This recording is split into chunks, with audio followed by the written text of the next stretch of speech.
Depois de toda aquela ceninha de ontem, do Dória dizendo, a mídia dizendo que o Dória ia desistir da candidatura, as informações não casavam e uma em específico ainda continua não fazendo sentido. Porque o Eduardo Leite desincompatibilizou-se do cargo, sendo que ele não vai ser o candidato a presidente, que seria a única alternativa assim mais, vamos dizer, coerente dele se ausentar do cargo de governador, se não para concorrer a alguma coisa mais elevada. Caso contrário, ele poderia muito facilmente tentar a reeleição, a não ser que as pesquisas apontem que ele não esteja tão bem no estado quanto parece, mas que de repente o nome dele esteja sendo ventilado aí para o país. Se de fato ele não se filiou a outro partido, aí a coisa ficou mais estranha ainda. Mas o fato mais básico que você pode ter toda a certeza desse mundo é o seguinte: quanto de grana essas empresas de telecomunicações, esses canais de TV receberam, e pode ser por meio de propaganda, ninguém está dizendo que é ilegal, mas quanto de grana esses caras não receberam para fazer toda aquela novelinha de ontem e chegar lá no horário agendado, 600 e poucos prefeitos apoiando o cara presencialmente ali, alguns não sei quantos.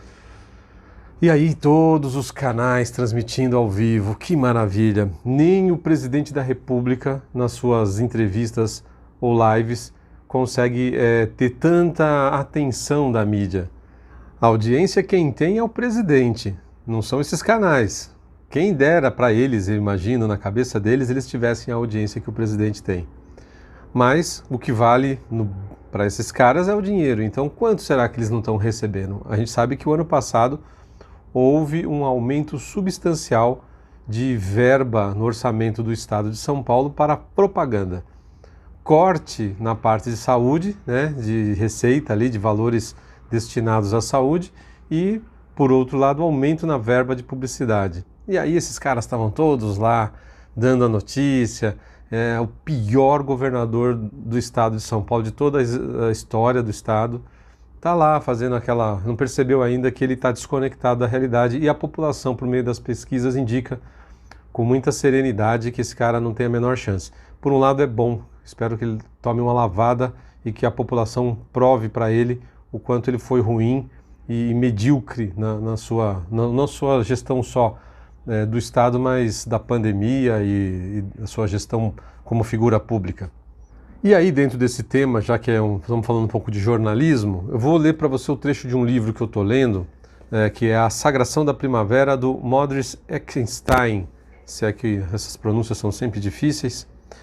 E vou ler para você um trecho do que ele comenta sobre... É um livro sobre a Primeira Guerra Mundial, e ele comenta um trecho aqui sobre jornalismo, a gente fazer uma reflexão, fazendo um paralelo com o que aconteceu ontem. Os soldados não precisavam desse tipo de agradecimento, prestou ele, né? Quando os jornalistas escreviam sobre heróis e morte heróica, frases lavadas tentando enaltecer uma coisa que eles mesmo aqui falavam, que a guerra cheira a corpo podre e latrina. Eles queriam alguma simpatia, mas era possível uma simpatia genuína, baseada na compreensão? Não, porque não fazia sentido com a realidade. Aos que fingiam entender, mas não entendiam, estava reservado o ódio mais venenoso dos soldados, ou seja, os soldados dizendo que odiavam os jornalistas. Os jornalistas que escreviam sobre a guerra, em vez de lutar, se enquadravam em uma categoria à parte. Para Marc Boisson, jornalistas eram idiotas, com os seus relatos estúpidos sobre a Primeira Guerra Mundial e mentirosos referente às batalhas. Com sua difamação do inimigo, eles estavam desvalorizando o esforço francês. Então deve ser Marc Boisson, é um francês, conseguindo o oposto do que estavam tentando fazer. Os jornais me causavam convulsões, escreveu outro soldado francês. Se algum dia eles erguerem uma estátua para a imprensa, insisto que essa deusa seja retratada com pés de pato, barriga de avestruz, cérebro de ganso e focinho de porco.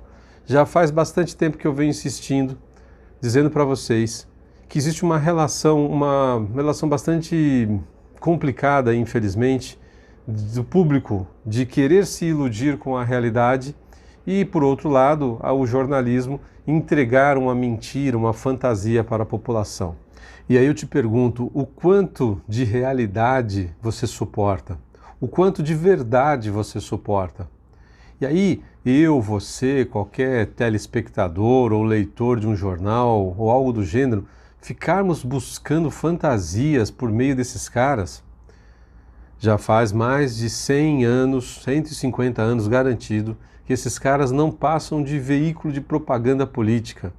Eles não passam mais do que cabos eleitorais, sempre distorcendo a verdade, seja em favor daquele que pagou, ou seja contra aquele que não pagou, mas que no dia seguinte, passando a pagar, os caras começam a falar bem ou começam a distorcer a própria notícia que eles deram ontem.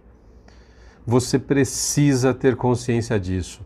Todo jornalismo é ruim? Claro que não, mas você precisa se informar, criar parâmetros, entender as armadilhas, entender quem são os mentirosos, quem são os que dependem muito desse dinheiro público e começar a desconfiar das notícias. O que aconteceu ontem foi uma prova para mim, cabal, de que a imprensa sempre foi nada mais do que um departamento de marketing dos políticos. E disfarçado de notícia, o que faz você acreditar que aquilo faz algum sentido, que aquilo é a verdade. Nesse livro aqui ele aponta os soldados, por meio do autor, aponta declarações de soldados demonstrando o quão a imprensa, o jornalismo é responsável por vender fantasia para as pessoas. Mas não é qualquer fantasia, é fantasia disfarçada de realidade, fantasia disfarçada de verdade. Eu, como jornalista, tenho a obrigação, ou ao menos me sinto na obrigação, de te tentar aí, de levar alguma informação e te despertar para isso. Leia os jornais, acompanhe, assista aos canais de notícia, ouça o rádio, veja a internet, mas como criar um padrão para que você fique protegido dessas distorções ou mentiras?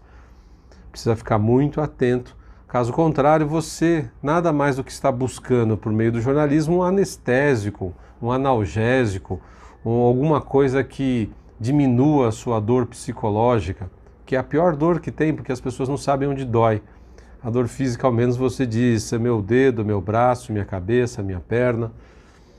A psicológica não. Mas a verdade é o que nos levará ao caminho do bem, e não a mentira. Então, se você busca a mentira, mesmo que inconsciente, você passa a ser cúmplice nessa história toda.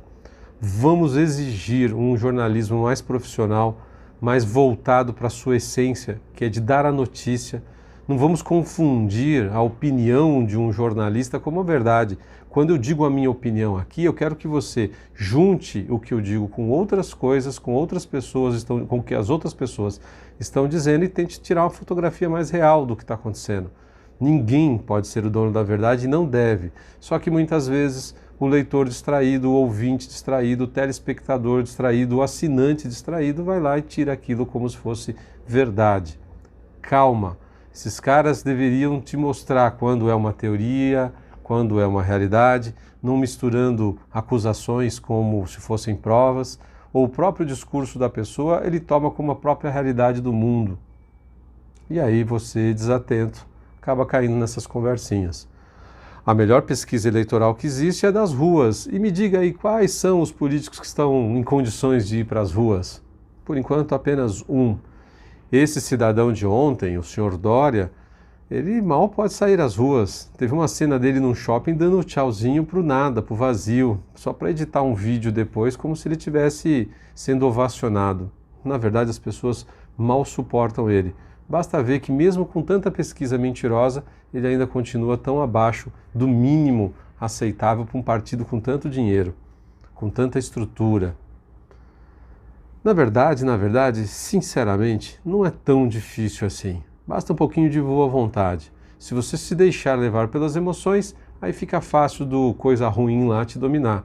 Porque aí não é mais racional. Basta ele fazer com que você odeie determinada personalidade e aí tudo que aquela pessoa fizer você vai rotulá-la de alguma coisa, de doido, de sei lá o quê.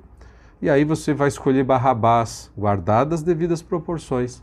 Você e eu, se vacilarmos, continuaremos cometendo os mesmos erros de 2000 anos atrás, quando iludidos pelo momento, pela declaração, pela pirotecnia, a humanidade acaba escolhendo o lado errado.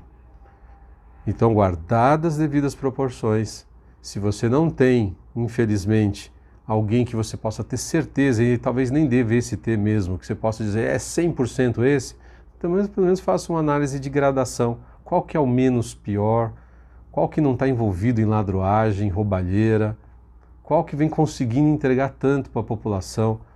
Pesquise. Se você não pesquisar, você é culpado de estar sendo enganado, porque você está aceitando o discurso do outro como verdade, e o discurso do outro foi pago por meio de propaganda, por meios ilegais. Como vamos saber? Muito obrigado pela sua presença aqui no vídeo. Se você não for inscrito, se inscreva. Não deixe de clicar lá no sininho para receber todas as notificações. Dê o seu joinha e divulgue. Vamos ajudar aí a aumentar a relevância e divulgar boas ideias. Obrigado pela tua presença novamente aqui e até o próximo vídeo.